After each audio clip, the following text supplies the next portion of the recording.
Kelvin was a lonely, ugly loser with no riz and zero social skills when the god accidentally kills him with a truck gun. So, in order to make up for the blessing given to humanity, the reincarnation goddess named Melfina throws this burden into another world, but Kelvin loses his memory in exchange. However, Kelvin ends up being an S-rank summoner, and becomes the strongest summoner by rizzing up Melfina and the Demon King's daughter, ultimately creating a harem just like every other Isekai anime. But before doing all of that, Kelvin finds himself in a quiet forest and wonders where he is. Suddenly, a menu pops up just like Solo Leveling from Alibaba, and the female voice offers him to click the start button. As soon as he does so, the lady reveals that Kelvin has been reincarnated in another world, so he has no memories from his previous life.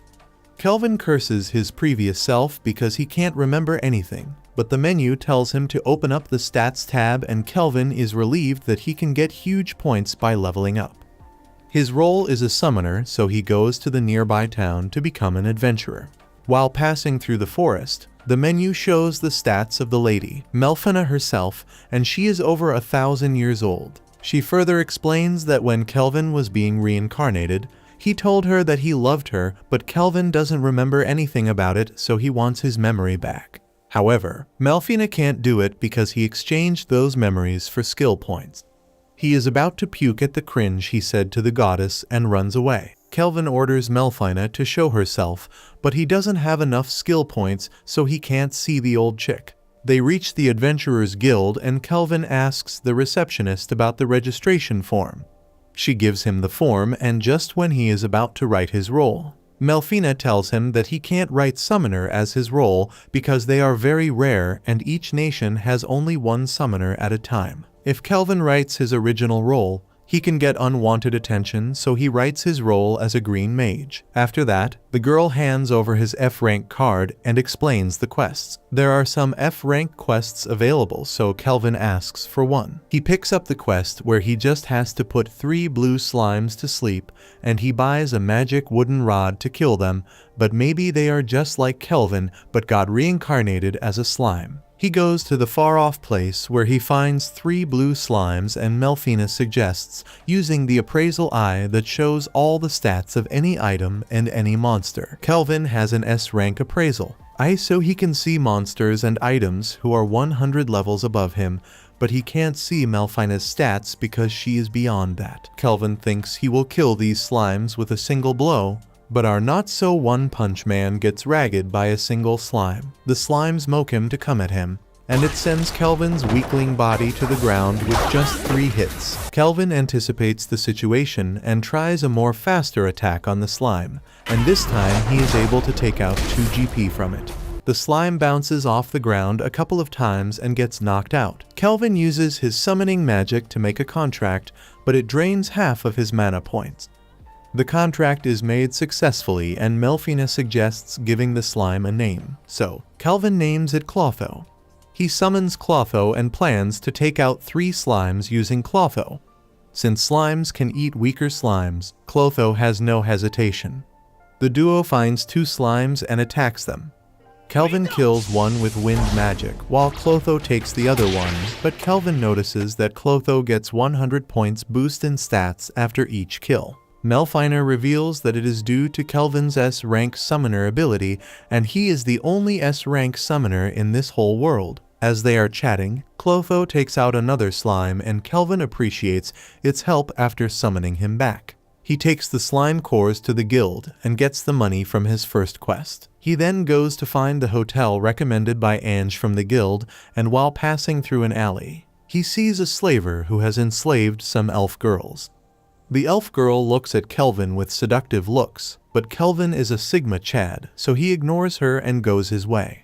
He finds the hotel that Ange recommended, and the owner introduces herself as Claire. Kelvin asks for a room to stay for the night. Kelvin wonders if the food will be good, and Claire laughs it off, saying that he's at the right time for dinner. After that, Kelvin goes to his room, but there is no bathroom to shower, so Melfina reveals that only the king's castle and houses have bathrooms, and the common folks use rivers or hot towels to keep themselves clean.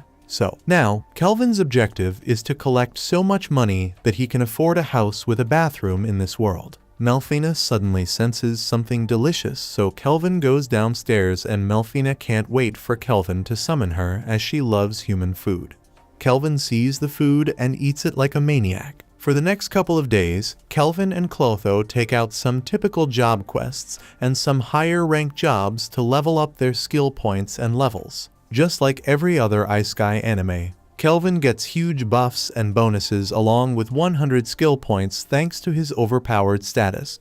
Using his bonus skill points, he picks up the concealment skill that is ranked at D, but he needs to get it to B rank so he can hide his stats. Not Kelvin gets huge buffs after leveling up, but Clotho's skills upgrade as well. After that, Kelvin goes to the guild and Ange congratulates him for achieving rank E within weeks. Everyone starts to speculate that he is a strong mage from another kingdom, and Ange asks if he is from a distant palace, but Kelvin doesn't reveal his true identity. Ange apologizes for asking such a personal question and suggests Kelvin to upgrade his weapons as it is the same wooden rod. Kelvin agrees and asks for a D-rank job when suddenly, a man with yellow hair offers Kelvin if he would like to take on a Black Ghost Knight. The BTS-looking guy is named Cashel, who's a cocky brat with more disgusting plans than a sewer. He has just returned after cleaning a lizardman nest and introduces himself as a D-ranked adventurer. But the other heroes whisper about him, saying that he is as strong as a B-rank adventurer, and he just loves picking up on adventurers lower than him. He offers Kelvin to join his party as they are going after a Black Ghost Knight, but Ange intercepts them because she knows that Kelvin can't handle a Black Ghost Knight even if it is just a D-ranked one. However, Kelvin rejects his offer, explaining that he is just an E-ranked adventurer and he can't possibly help them. Kelvin uses his appraisal eye and finds out that this bastard is actually on the same level as Clotho, but he has a mysterious title of murderer.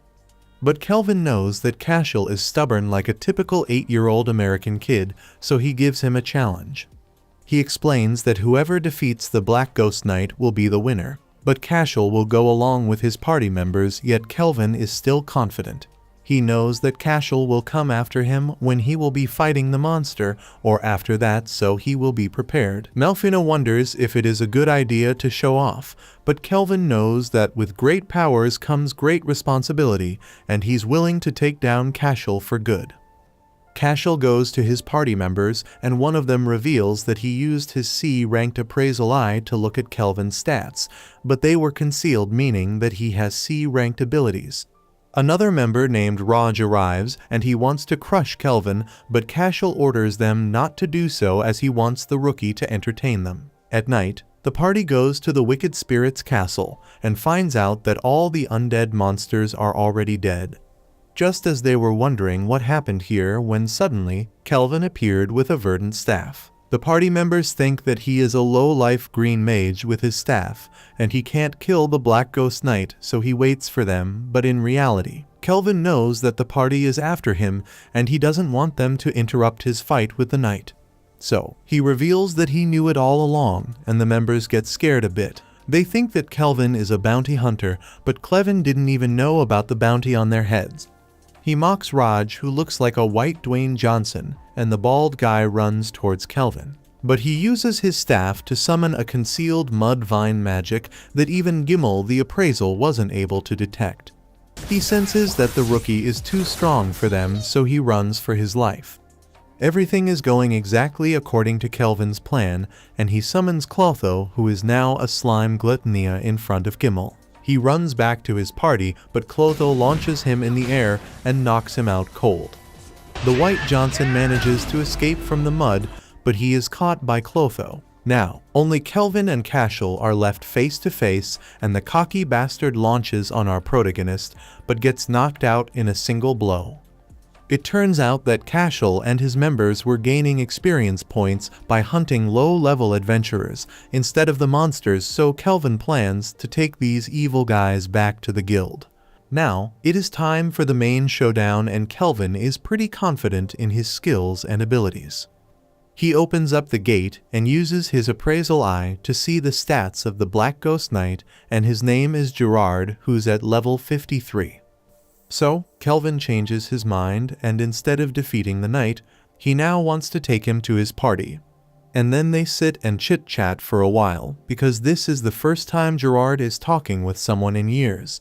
He explains that he once served as a knight to a king, but now both the king and the kingdom are gone, so he wants to see Kelvin's strength and check whether he's worthy to take him into his party or not. Hence, the two agree to a duel, and the fight begins with a lame 2D animation. Kelvin attacks first and Clotho follows his attack, but Gerard is able to dodge all of them. Kelvin uses his own magic, but Gerard throws his mighty blade swing that Kelvin barely dodges. He then uses air pressure magic to hold Gerard, and that's when he sees flashbacks of his kingdom. He used to serve the king of Alcarl, and one day, a messenger arrived who threatened the king to serve the Lysia Empire, or they would have to pay a price. The king refused to do so, and a fatal disease took the life of everyone in the kingdom except Gerard, and after a long journey, his daughter died as well. Gerard's spirit of vengeance breaks out, and he frees himself from the spell. He launches on Kelvin like a hungry hound, and Kelvin barely manages to block his attacks when Clotho arrives, and the two land a devastating blow to put the knight to sleep. Kelvin then goes to the Heroes Guild with a piece of the Black Ghost Knight's armor, and Ange, along with the other guild adventurers, congratulates Kelvin for defeating the knight that everyone is scared of. The Casual party is also in jail, and everything seems alright, but Gerard thinks that Ange is very beautiful and Kelvin should add her to his harem, but Melfina intervenes claiming that she's Kelvin's wife. Kelvin tells them to shut up as he is tired and goes to his room when he sees an old man standing in front of him and he's looking outside. It turns out that the old lad is none other than the guildmaster Leo. Leo uses his appraisal eye, which is ranked, and sees all the stats of Kelvin. He asks him if he has arrived from another world, and Kelvin hesitates as his secret is now revealed. The guildmaster takes Kelvin to have a tea party and wonders if he is a summoner. Kelvin has nowhere to hide and tries to think of an excuse, but Gerard tells him to accept his fate and make some more friends who can keep his secret. So, Kelvin obliges to his advice and backfires by asking the guildmaster if he had such appraisal skills. Why didn't he catch Cashel and his lagoons earlier? Leo laughs and explains that the brat belongs to a noble nation of Trison, so he needed some solid proofs, and just when he had those, Kelvin showed up. But Kelvin tells him to talk about business, but Leo is an old lag who's just looking to make some friends, so he reveals that he has already met some people from another world a couple of years ago. Kelvin is shocked, and Melfina says that she will explain everything later. But Leo explains that the heroes were summoned by the priestess of Demaris, who has speculated that the arrival of the Demon King is upon the world, and that's why the monsters are getting stronger. Kelvin sees right through Leo and asks if he wants him to protect the kingdom, and Leo replies positively, because there are not many heroes in the kingdom who can handle B-rank monsters or above. In return, Leo would provide additional ranking points to Kelvin and more money per job. Also, he will keep his secret and give him freedom, which is the one thing he wants in this world, so Kelvin agrees to his terms. After that, he goes back to his hotel room where Claire congratulates him on reaching rank B, and she's too sweet to be true, so Gerard asks if she is a member of the harem as well. But Kelvin doesn't like old chicks except Melfina, so he just eats his lunch and asks Melfina about the reincarnated heroes. She explains that the priestess of Demaris performed the summoning ritual, so Melfina summoned some cute boys and girls from another world, and they are doing pretty well. Kelvin is fascinated to hear about other heroes and the Demon King, so he wonders if he will fight someone as strong as Gerard. Suddenly, Kelvin remembers something and summons Clotho, who gives him his prize money. Everyone thinks that Kelvin is going on shopping, but in reality, he is going on a slave shopping, and he wants to buy a female slave. Gerard is also a man of culture and supports Kelvin to complete his desires, but that is not the case here. Kelvin wants to enhance the party, so he needs a slave to train, and slaves can't use their skill points unless their masters tell them to. So, Kelvin will need someone who never had a master before, as they are going to fight much stronger opponents than Gerard. Kelvin remembers the slave he once saw while passing through the alley. That's why he goes to the same alley and finds a man running for his life as his head is on fire. The slave seller saves the guy and curses him for offering him a cursed slave. It turns out that the hot slave is under a curse and burns anyone who touches her. Kelvin uses his appraisal eye and sees that she doesn't have a master, so he wonders what he would need to break the cursed spell, and that's when Melfina tells that he's gonna need a rank a blessed spell. Kelvin goes back and the slave looks a bit heartbroken, but Kelvin returns after a bit and buys the slave by giving the seller a hefty amount. The seller opens the door and the elf girl feels very happy after seeing the sky for the first time in weeks. Kelvin takes her along with him, and she hesitantly appreciates Kelvin for purchasing. She introduces herself as Ethel, who's a rare half-elf. Kelvin reveals that he's an adventurer and asks Ethel how long she has been enslaved. Ethel was sold as soon as she was born, so she doesn't even know who her parents are and how long she has been enslaved. Kelvin tries to touch her, but she steps back because she doesn't want to hurt her master. But Kelvin gives her trust, and as soon as he touches her, the curse breaks and Kelvin pats her on the head. Ethel breaks down and thanks her master for giving her a blessing. After that, the duo goes back to the hotel and Claire is suspicious about a half-naked girl and tries to touch her, but Ethel is still scared. However, when she touches Claire, nothing happens, so he feels relieved and Claire takes her to get a shower. Kelvin is about to die from hunger when they come back, and Kelvin is lost for words as he sees Ethel in a maid dress because everyone knows what will happen next. He praises her looks and the two eat to their full before going to the room. There, Kelvin introduces Gerard, Clotho, and Melfina to Ethel and reveals his true identity as a summoner. He gives her double growth skills and double skill points and guides her to choose some skills as they are going to be fighting alongside each other. Soon, Kelvin sleeps, but he can't as Ethel is sleeping alongside him, and there is no other room, so Kelvin has to control his urges as a Sigma Chad, or he will let down Andrew Tate. A month passes by and Ethel has become an important part of the party. She has adopted archery skills and sewing skills so she can shoot blazing arrows with magical spells. The sewing skills allow her to make her suit compatible with a bloodlust fight, and Gerard is also shocked to see Ethel so perfectly in a maid dress. After fighting the Sagatries, Ange congratulates Kelvin, as he is soon going to be promoted to a rank and Ethel will also become a B rank soon. Suddenly, Ange switches from professional mode to personal mode and asks Ethel if she wants to go with her to a newly opened sweet shop. Ethel asks Kelvin if he will go with them, and she bushes a bit. Kelvin can't turn down a request by such a hot elf cause he is a man of culture and he wants to please Andrew Tate, so Kelvin agrees. The next morning, Melfina leaves Kelvin's slave network to do some goddess business, and Kelvin waits for Ange and Ethel in the park. Ange arrives in a country boy outfit and Kelvin appreciates her, but Ethel is nowhere to be seen. Suddenly, Ethel arrives in a blue dress with a straw hat and Kelvin just loses and can't utter a single word. Ange pinches him and he appreciates Ethel's looks. The trio then goes to the sweet shop and Ethel offers him some sweets from her own plate. Seeing this, Ange asks if she does it at the hotel as well, and some people notice the trio.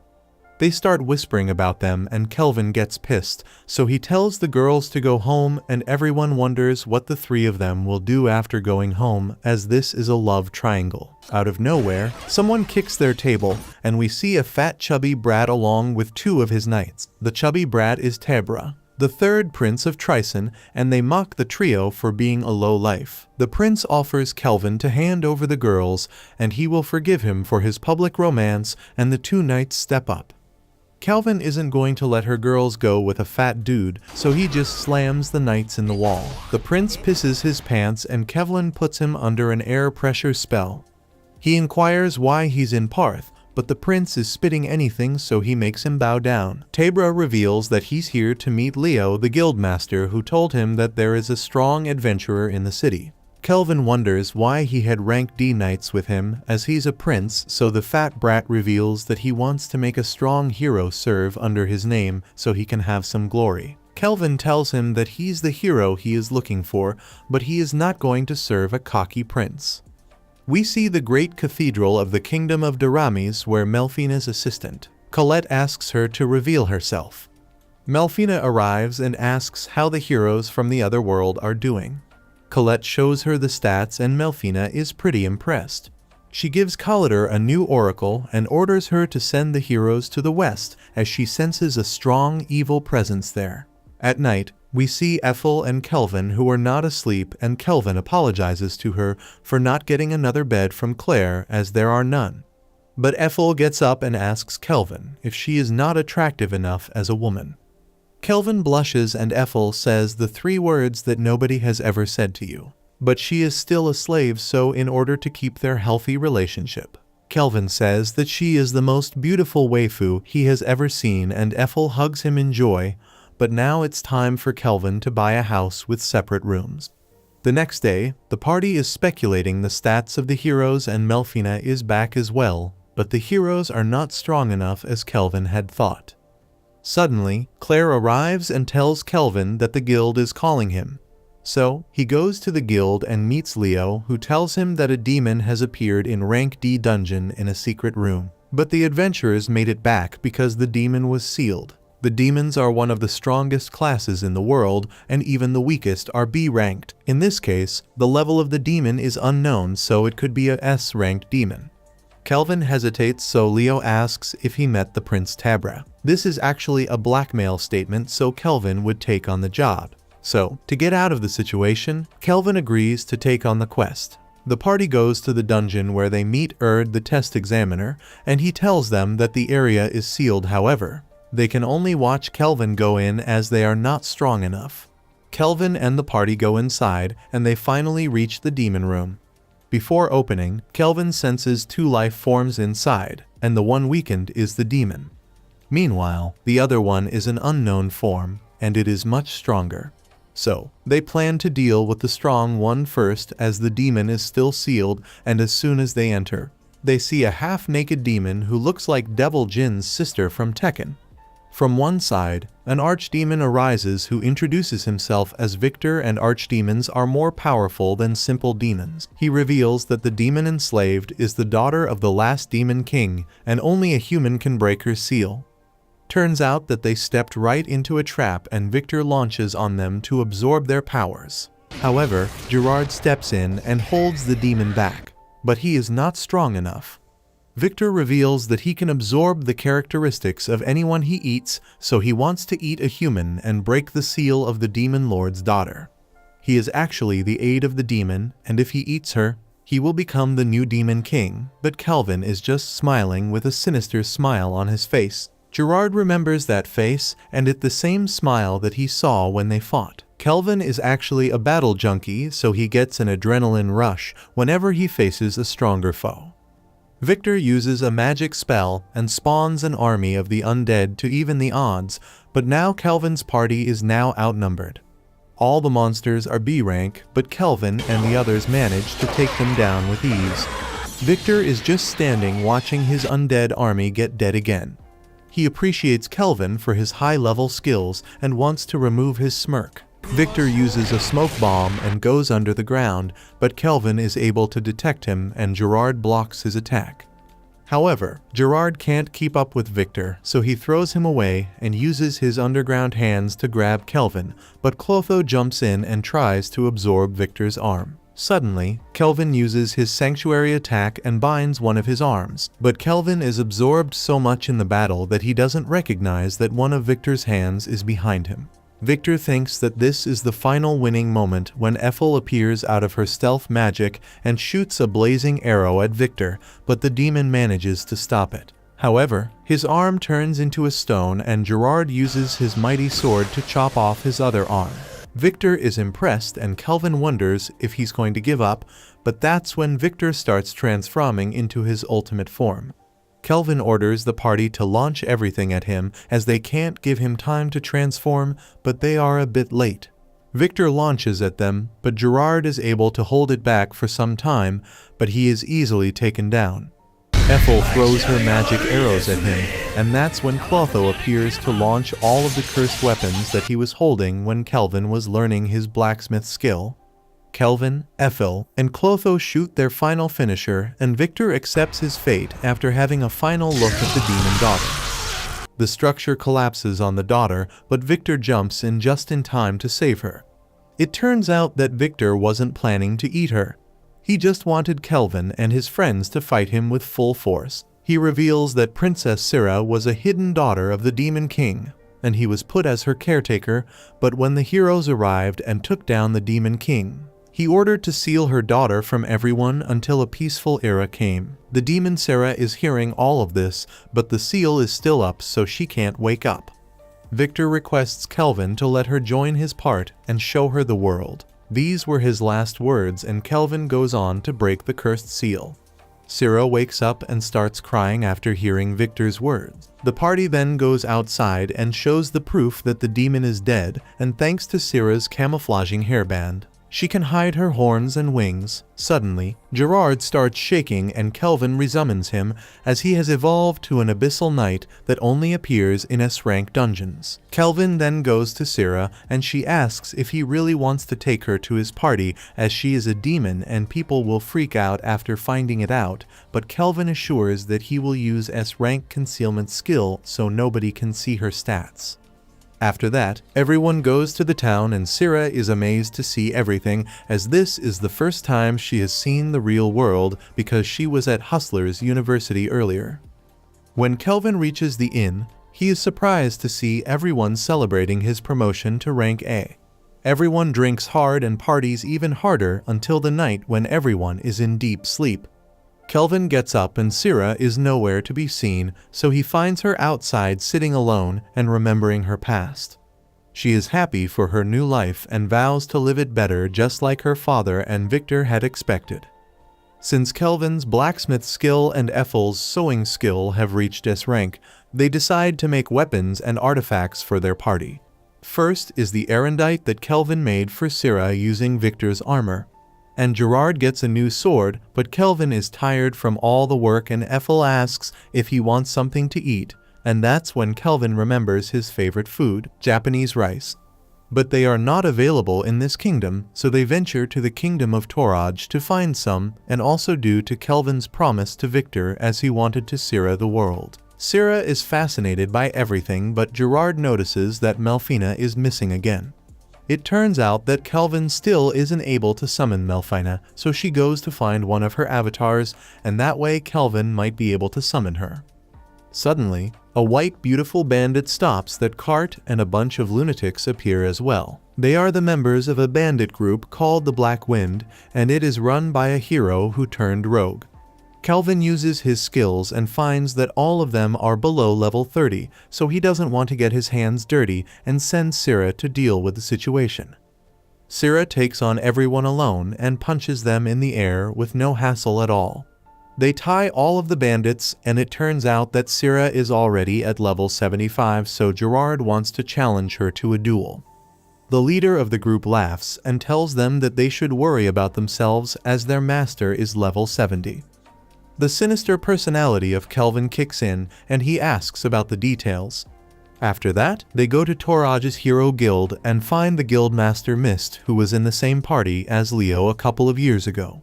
She tells the party that the A-rank adventurer Kristoff is behind all of the Black Wind group, and they are enslaving and trading people. Syrah is pissed as Mist isn't doing anything despite knowing everything about the bastard and the party. This isn't an easy task as Kristoff is a hero and he's admired by a lot of people, so this might cause a war between the two kingdoms. Suddenly, Kelvin asks Syrah to see if someone powerful is around and Syrah senses the hero party there.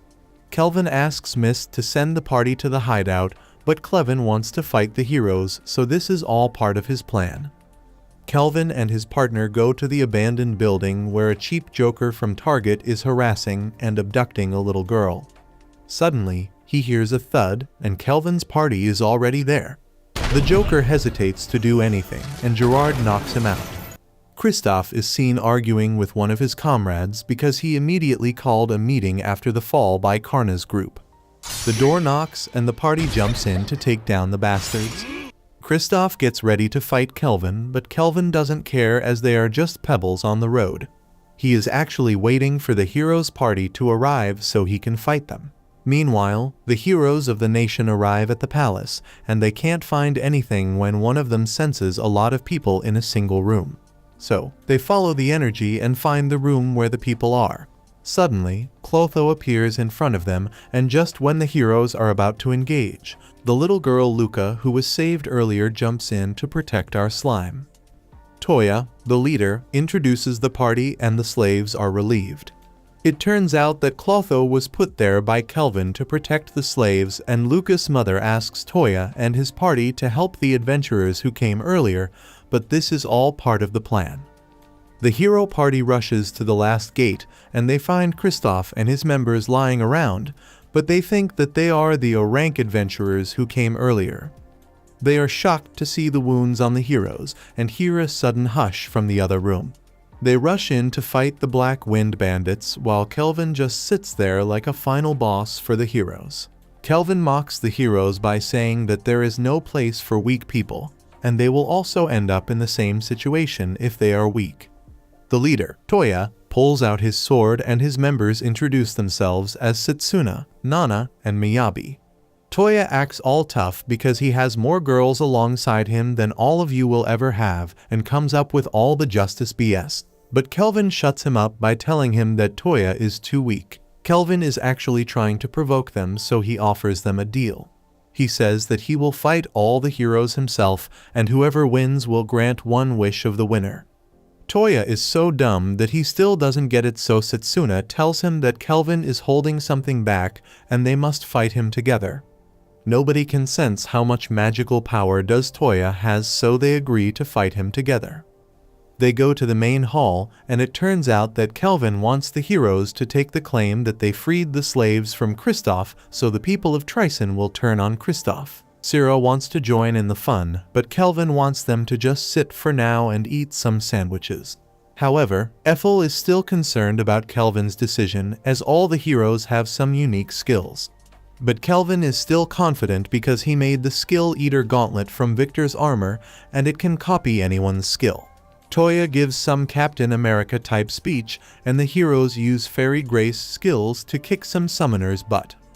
Toya knows that Kelvin is a caster, so he tries to close in the distance, but Kelvin is cheeky, so instead of fighting at a long distance, he rushes in closer to them and launches on Nana, but she pulls out a dragon with fire breath that Kelvin barely manages to dodge. After that, he appears behind Miyabi and takes her parallel thinking skills.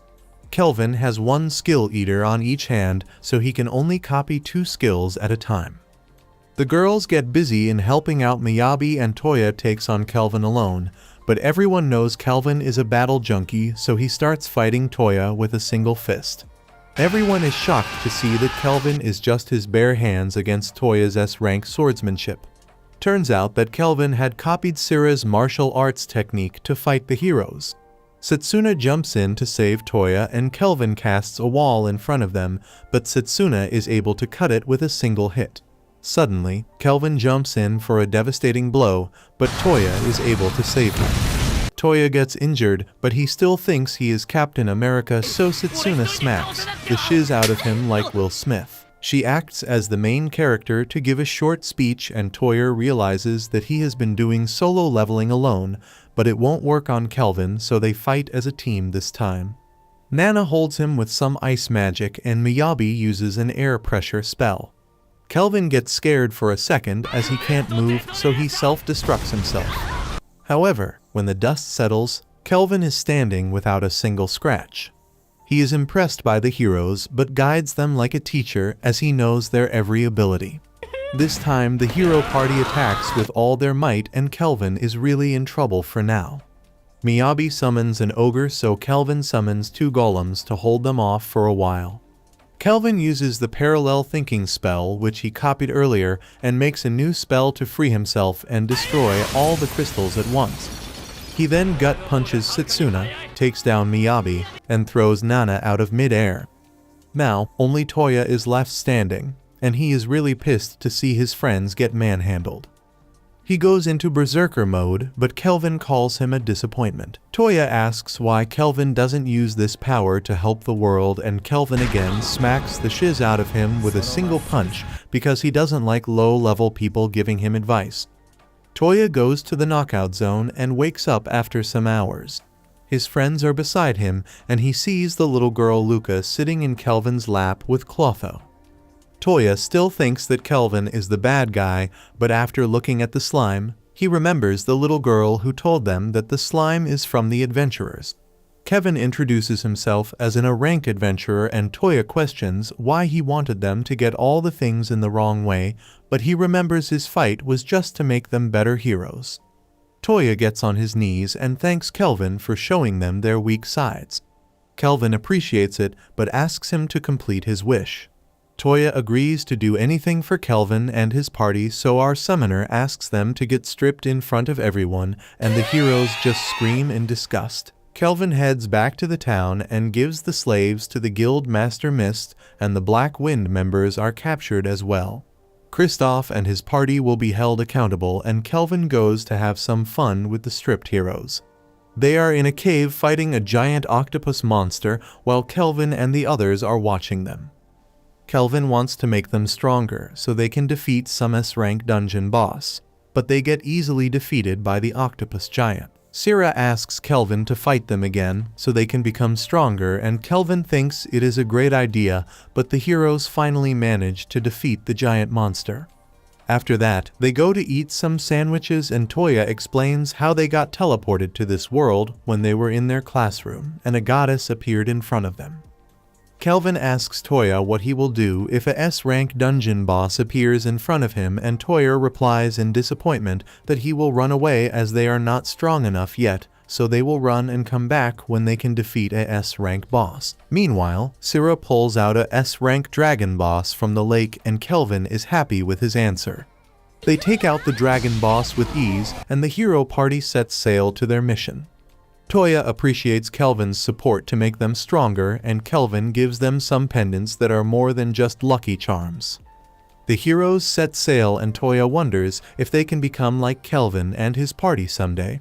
Gerard arrives, and Kelvin asks if the Lysia Empire who destroyed Alcarl is just around the western corner of the sea. He wonders if they can defeat them now, and Gerard thinks that they can since they have leveled up a lot and can defeat S-rank dungeons bosses with ease. Something that he thought was impossible is now possible, so he praises his master for remembering his revenge. But first, they have to get a bit stronger before they can take out a whole empire. Syrah bumps into Kelvin with her giant cannons and tells him that a messenger has arrived from the Guildmaster Mist. Kelvin is really happy as he can finally enjoy some rice.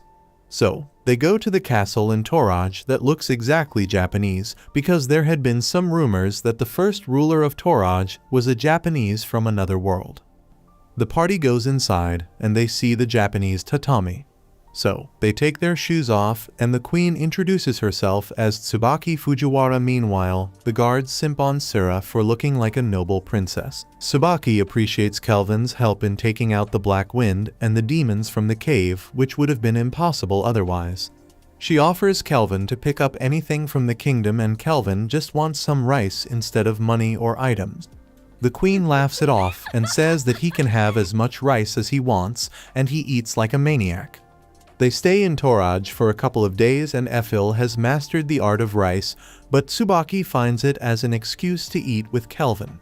She tries to hit on our boy, but he won't let Andrew Tate down, so he declines Tsubaki's offer to stay with her. Kelvin asks for their leave as their quest is still incomplete, so Tsubaki offers them a teleportation gate to Parth.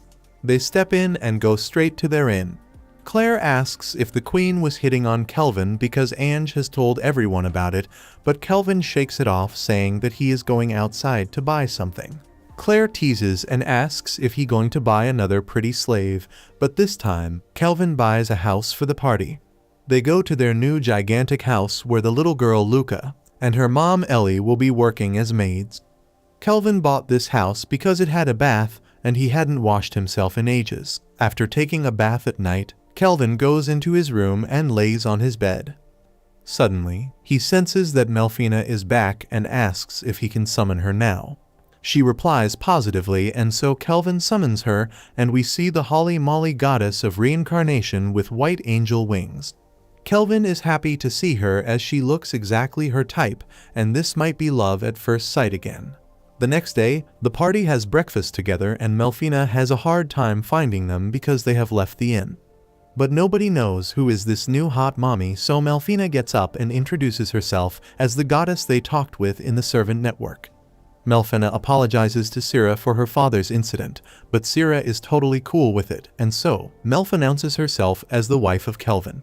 Everyone thinks it is cringe and Gerard seems pretty concerned, but Kelvin tries his best to tell them that it is a lie. In the afternoon, Melfina tells everyone to call her Mel, as she is a well-known goddess, but we can call her MILF. Since Kelvin is the first one to summon her, she gives him a reward and draws a flower pattern on him. It will give Kelvin 2 power-ups, and the first one is resistance. It means that Kelvin can take complete damage from a fatal blow once a month with any itch, and the second one is the power to summon heroes. After that, Mel and Cyr go to the basement to fight each other for their right to sleep next to Kelvin, but it ends up in a draw. However, the fight is pretty amazing as Gerard and Luca appreciate them, and the 2 fighters go to take a hot bath that every man of culture wants to see. But Ethel tells them that Kelvin is feeling a bit out of the zone, and Mel suggests that it might be due to the power of hero summoning she told about. So, Mel goes on to explain things to Kelvin, and he asks why this world needs heroes, but before answering any question, Mel needs to explain something about the Demon King, and Kelvin wonders if it is about Syrah's dad. It turns out that the appearance of the Demon Kings is a recurring cycle, and nobody knows why it happens, but whenever a Demon King is summoned, he or she gets a complete personality change, meaning that they become pure evil and can nullify any damage. It is like being in a god mode forever, and that's why the heroes from the other world are brought here, because they have more mana and strength to take on a Demon King, meaning that Kelvin can hurt a Demon King if he fights one. Kelvin asks if it is ethical to summon someone from their life, even if they don't want to, so Mel explains that there are 2 ways to bring heroes. The first is summoning them from their world when they are still alive, and it takes low mana points. This comes in handy when one has to summon a group of heroes at once, like the Durami's heroes. The other type of summoning is the reincarnation summoning, meaning that the soul of a dead person is reincarnated to the new world with a new body and face, but it drains a lot of mana points. However, the hero will be a lot stronger. Kelvin is a bit astonished and wonders if he was an ugly loser in his previous life. Mel asks him to think about his decision and wait for the right moment, but Kelvin is still fast as F-boy. So he summons his party in the basement and tells them he is going to summon a single hero as they have to fight much stronger foes. He resummons his members and eats a mana refiling position. The summoning begins and Kelvin uses all of his mana points except one. It takes a long time for the hero to summon as he or she doesn't know what to choose as a skill. Finally, the person chooses the skills and demands not to change their appearance, and so the hero summons. But it turns out to be a little girl who introduces herself as Rio. Kelvin tells her that he's a rank adventurer who summoned her here, and Rio is amazed by this otherworld concept. However, she starts crying out of nowhere and gets blacked out. Kelvin tries to wake her up, but he gets knocked out as well. At night, Rio wakes up and remembers how her previous life was full of medicine, and when she dies, the overused Ice Sky menu appears in front of her. She goes outside and starts running in the yard, as this is the first time she has seen the night sky. Kelvin arrives and explains that he was summoned here as well, but he doesn't have his part memories unlike her. He further adds that he didn't know anything when he arrived here, and so he fought and made new friends along the way to get to this level. However, if Rio wants to leave, she can. But Rio explains that she had been a cripple all her life, spending all of her existence in hospitals, and she wasn't able to enjoy anything until she died. She always questioned her existence, but now she can finally run and work with a healthy body, so she wants to repay Kelvin for giving her such a blessing. She wants to join Kelvin's party and Kel agrees. But one thing concerning is the black hair of Rio, because black hair is rare in this world, so they plan to tell everyone that Rio is Kelvin's little sister from a distant land, and Rio happily agrees. She starts calling Kelvin her brother, but there's another problem.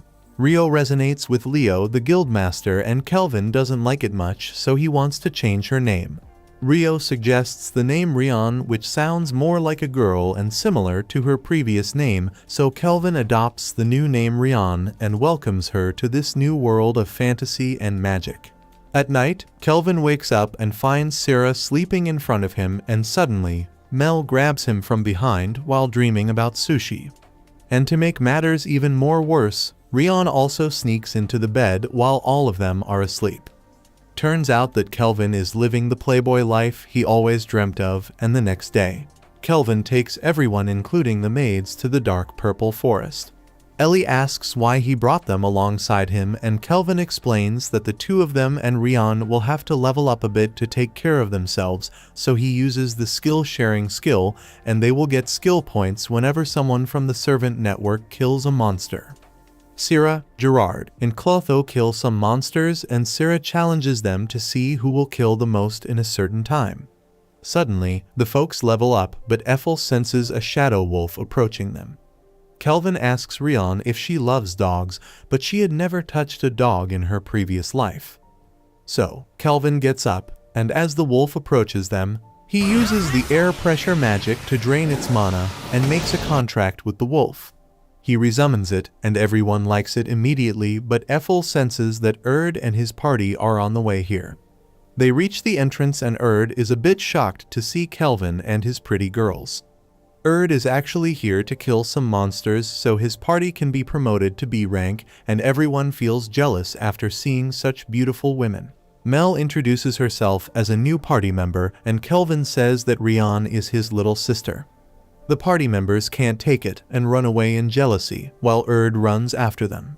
Syrah, Gerard, and Clotho arrive and ask why Erd was here, so Rion explains that they are here to kill some monsters, but it turns out that these battle junkies have already cleared all the monsters in the forest. Kelvin goes back to the inn and apologizes to Erd for not helping him out, but the Chad's totally cool with it. However, he insists Kelvin take the S-rank exam as he and his party are really strong now. They go back to the mansion, and Rion names the wolf as Alex. Kelvin puts a collar around it, and it looks more like a dog, but nobody can understand Alex except Rion because of her ability to talk with animals. Rion is living her dream life here, but at night, a bunch of ninjas surround the mansion. Kelvin wakes up the members except Mel and Ethel to take on the ninjas, and uses his far-seeing ability to sense that they are way weaker than him. So, Kelvin suggests Alex and Rion take them out, as this will be a perfect first battle. He gives Rion a new sword, and the girl jumps into action. They easily take down the ninja who had infiltrated the mansion, and Syrah senses that Rion can become a S-rank swordsman. Kelvin asks Clotho to clear the mess and goes after the boss. The boss signals the ninjas to come back, but Kelvin appears behind him. Kelvin has the same sinister smile from his battle fuels, and we all know what will happen next. Meanwhile, at the Trison's castle, an urgent meeting is held between the generals of different cities. Zell the Emperor starts the meeting, and his son asks if this is about Kristoff because capturing the slave entourage was General Tristan's idea, but Tristan had no idea that they would be so weak and pathetic. Dan the old man thinks that this is a lame excuse to cover up his mistakes, but Shatora shuts him up. Zell says that due to Tristan's negligence, the other kingdoms are forming an alliance, and it might start a new war, and Tristan agrees to start a new war because, for the past couple of years, the other kingdoms had been living in peace while the Trison kingdom was strengthening their military. Dan is strictly against the decision, and Princess Shatora says that this is not the right moment to do so. However, Asgard the prince wants to check out his new pet, so agrees to the war. Now, the scores are tied at 2-2, so Zell calls in General Clive. A knight takes the message to the magic knight, and the HQ is lined with pretty female knights all the way. The knight opens the door and almost pukes at the disgusting smell. A lot of ladies are already knocked out because Clive doesn't like to shower and has a stinky magical scent. The knight named Jin is actually Dan's son, and he asks the general to come to the meeting as the emperor expects him. Clive agrees, but he gets butt naked to ask Jin if he's pretty, and Jin thinks that he is gay. The next day, the party rushes to the Western Gone, and Ethel says that she is getting a spider sense as it feels nostalgic. Syrah is concerned about why there's an elf village, as they used to be in the western side. Mel explains that some of the elves migrated from the western to the eastern side and are now under Gone's protection. Kelvin recalls Leo telling him that the bandits he captured are from Tryson, and lately, there has been a lot of action on Tryson's borders with other countries. He also adds that Tryson is getting involved with Gone a lot, and there have been some minor incidents, but they haven't tried anything on Parth or Toraj since they are the important cities of the country. Leo assumes that there might be some political conflict going on in Tryson, and this might start a war among the nations.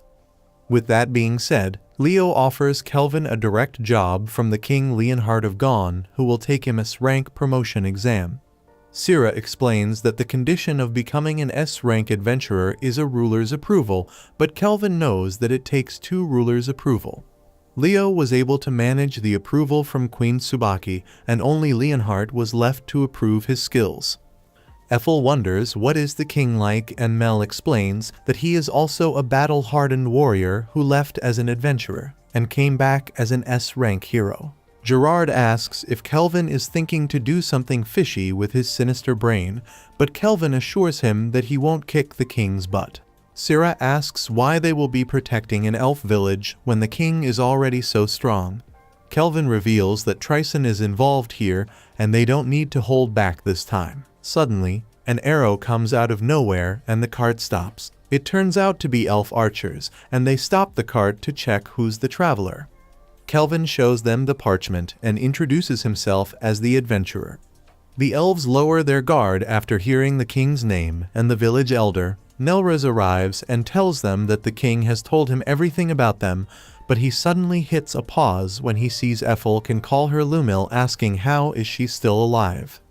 Nelruz takes them to the village and apologizes for the misconception, but Kelvin wants to know why Nelruz took Ethel for Lumil, because she was found in a slave market and had a dragon king's curse on it.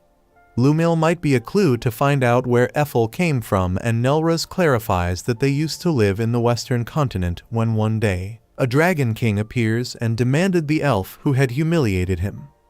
Nobody knew who did it, and the dragon king laid havoc on the village, killing half of the elves when Lumil stood up against him. She offered herself as a sacrifice to let her village be alone, and the Dragon King took Lumil as his bribe.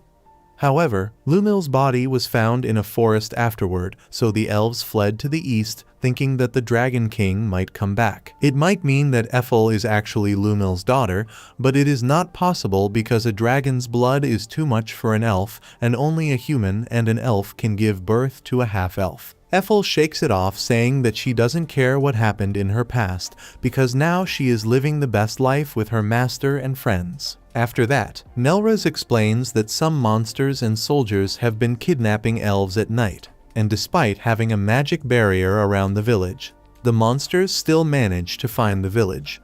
Kelvin knows that someone is using nullify magic to get through the barriers. Nelruz adds that the monster comes 2 or 3 times a day, and instead of attacking the village, they just kidnap the elves. Kelvin knows that someone is controlling them, as the monster doesn't have high-level organization, so he asks Nelruz if they can renovate the village. At night, the mixed demon beast army marches towards the village. They make fun of the elves, calling them cowards.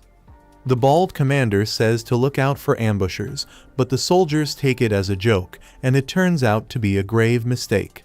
One of the soldiers asks where they get the collars from, as they can tame any monster even as rank 1, so the bald leader tells them that Prince Tristan bought them from a merchant. Just as they are chatting, an invisible arrow comes out of nowhere, and the soldier falls off from the beast. The soldiers start falling like toothpicks, but nobody can see or hear any attack coming from any side. Then, we see Kelvin and Ethel standing on a giant tower and striking the Trison's army. Kelvin made a special bow for Ethel that shoots noiseless arrows, and they disappear on his. Kelvin made a giant wall around the village and used Mel's spell to make it invisible. He used Syrah's black magic to make poisonous water around the wall, and the first defender in line is Gerard. This time, only the girls will take out the enemies, so Alex, Syrah, Mel, and Rion go to the beast army. One of the soldiers runs back to the camp and reports to him that they are ambushed by a bunch of beautiful women. They are an adventuring party that has completely taken out Unit 4, and Unit 5 is about to fall as well, and they are defeating their B-rank monsters like they are nothing. Suddenly, Alex, Rion, and Mel arrive there, and they thank the stupid bastard for letting them follow him. The leader of the army wakes up the Gigant Lord, and it turns out to be a giantess-rank golem. Mel asks if Rion and Alex can take it out alone, as it is an S-rank monster. Rion remembers her training and obliges to take the Gigant down, pissing off the monster. He attacks them, but Rion dodges and lands an attack on the giant's head, but Rion's sword breaks. She barely manages to dodge its attack, but gets injured in the process. She hits a plan and asks Clotho and Alex to cover her, and Clotho gives them a bunch of swords. Together, they jump on the giant and land a mighty thunder on it like Zeus. The giant falls down, and the leader orders him to transform, and it turns into a burning Hades. But it is still no match for a reincarnated girl from another world, and she again uses her thunder spell to take out the beast permanently. The leader pisses his pants to see a girl wipe out an entire army and a Gigant Lord. Meanwhile, Ethel and Kelvin are watching her from the tower when suddenly, someone attacks them, and it turns out to be Prince Clive. Kelvin's sinister personality kicks in as he sees someone strong standing in front of him. Clive gets excited to see Ethel, as she is the most beautiful elf he has ever seen, and tries his charm magic to claim her, but Kelvin breaks it off. Clive wonders who is this nobody that is challenging the general of Truson's magic knights. Kelvin warns the bastard not to do anything with his women because he is a follower of Andrew Tate. Kelvin uses his appraisal eye and sees that Clive is at level 91, and he has his skills centered around his charming eyes skills. He knows that Clive is also reincarnated, and Clive speculates that Kelvin is reincarnated too, as he can see through his rank concealment skill. Kelvin orders Ethel to go down the watchtower, as he will take out the bastard alone. Clive says Ethel's name, and Kelvin gets pissed. He throws a wind shot at Clive and his servants and turns the watchtower into 4 large spears. He throws them at Clive, but he manages to block them. Clive thinks that he is the main character and nobody can kill him. Kelvin uses his magic spell and obsidian edges to kill Clive, but he makes a helix barrier that nobody in this world can penetrate. Kelvin is a bit scared as he has never fought someone this strong, and his battle junkie mode activates. Suddenly, the Clive's knights attack Kelvin, and he senses that they are under his charm as well. Clive says that he is outnumbered when Ethel throws a penetrating attack that Clive barely dodges. Kelvin summons his adamantine golems who face the female knights, and now only Kelvin and Clive are left alone. They fly in the air like F-16 jets and throw magic attacks on each other. While fighting, Clive offers Kelvin to be his servant, but Kelvin doesn't give a crap about being a servant, so Clive unleashes his powerful that rains magic attacks like there's no tomorrow. His own party gets involved in the attack, and Kelvin warns him about it, but Clive doesn't give a flying F, as he is just a bloodlust-hungry simp. Clive says that this world has complete freedom, and he can do anything with his power because nobody can stop him, as is too strong for anyone. He had been having fun since he reincarnated and asked Kelvin if he had the same fun. Kelvin thinks for a while and tells the ugly bastard that if someone can't protect or care about their friends, then they are just ugly sore losers.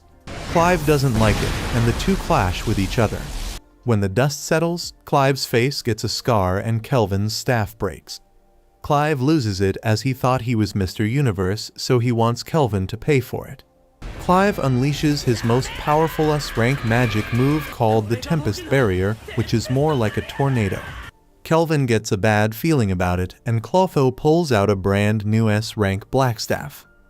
Kelvin doesn't want to destroy Ethel's village, but he has no other option, and the party wonders what their master's face would look like with the sinister smile. The staff is still incomplete, but Kelvin still uses its legendary move and cuts the Tempest barrier into two. Clive wakes up and finds out that both of his legs are missing. Kelvin flies in to finish the job, but suddenly, Clive gets teleported and we see General Tristan there along with his golem. Tristan explains that he was the one who came up with the plan to attack the elf village, but Kelvin senses that he's a summoner as well and his golem has some unusual skill. Before they can fight, the sore losers teleport themselves and Kelvin apologizes to the party for letting the culprits run away. Back at the village, Ethel tells about the victory and Nurlas orders the villagers to throw a giant party. Gerard steps in and asks if Kelvin called her his woman. She starts blushing and Kelvin arrives, so she melts from blushing. Meanwhile, Mel, Syrah, and Rion are rushing to Gerard to see who can reach him first, but Rion makes a new spell and dashes in like flash to win the race. Syrah and Mel praise their little sister and Rion tells how she defeated a gigant lord. On the other hand, Clive is imprisoned by Tristan as a punishment and he has already healed his legs, but he punishes him with more than 1,300 cursed weapons for being a useless piece of the story. At night, everyone parties at the elf village while Kelvin sits on a hill when Elfin arrives. Suddenly, Kelvin hears an inside as it is from his other world, but he can't get it. Elfin shows the hair catcher that Lumil had, so she asks Kelvin to put it on her and wants to serve him forever. Kelvin agrees to her demands and the other members arrive as well. Suddenly, a little elf girl arrives and hugs Kelvin for saving the village, but turns out that the little brat is King Leonhart, who has the magic ability to transform the shape, and he watched over Kelvin all the time during his test. He reveals that Kelvin has passed the S-rank promotion test and everyone congratulates him, but he still has to do a sparring match with some S-rank adventurers so they can give him a proper ceremony and gifts. Hearing this, the battle junkie mode kicks and Kelvin just wonders how strong the opponents will be and he can't wait to meet the adventurers. Kelvin just wants to get stronger and stronger so he can take out anyone in this world. But before leaving us alone, why don't you hit the subscribe and like and watch this video where the bullied boy gets God's power and becomes the strongest in the school.